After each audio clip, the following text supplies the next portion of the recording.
How do you bring that fun to everything that you're doing, when it comes to the Bananas? Yeah, I think the first thing that we do is really love on these guys, man. Create relationships. That's where it starts. Like a lot of it's love tough, or it's really creating that relationship.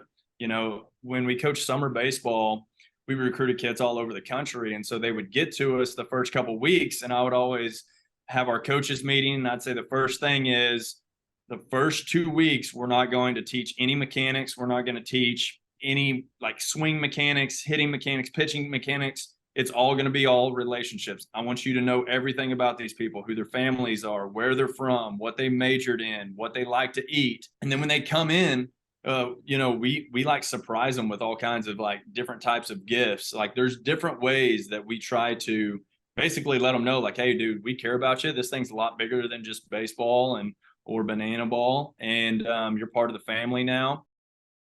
How do you recruit your guys? What's it take to play for the Savannah Bananas, and how do you find guys that kind of fit all of the pieces that you need? Yeah, so there's 5 things that I look for in a banana. Number 1 is got to be talented right away. A lot of people think we just dance and do a bunch of crazy stuff, but these guys are really good at baseball. We have first rounders, we have former MLB affiliate guys that have been up to AA, AAA. We've got guys that played indie ball. Number 2 is toughness, the ability to show up every single day. These guys are on from 1 p.m.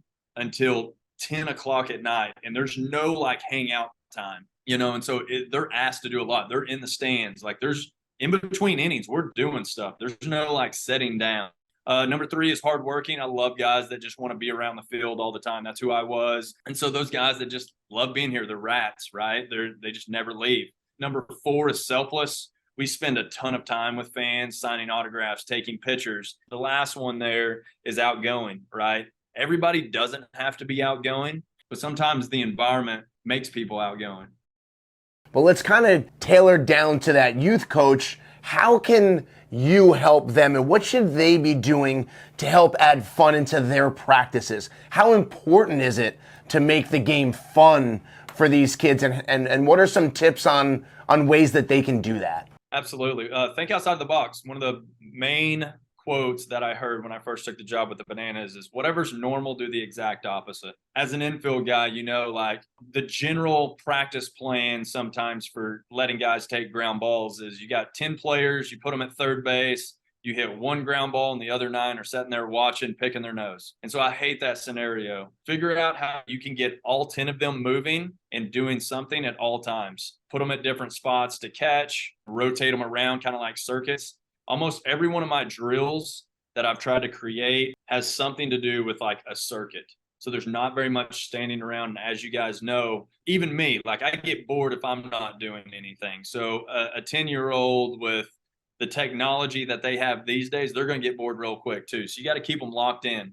Make everything a game. Make everything competitive. Make it have fun. Kids love games. Once the focus goes up, that's where skill development's going to, change.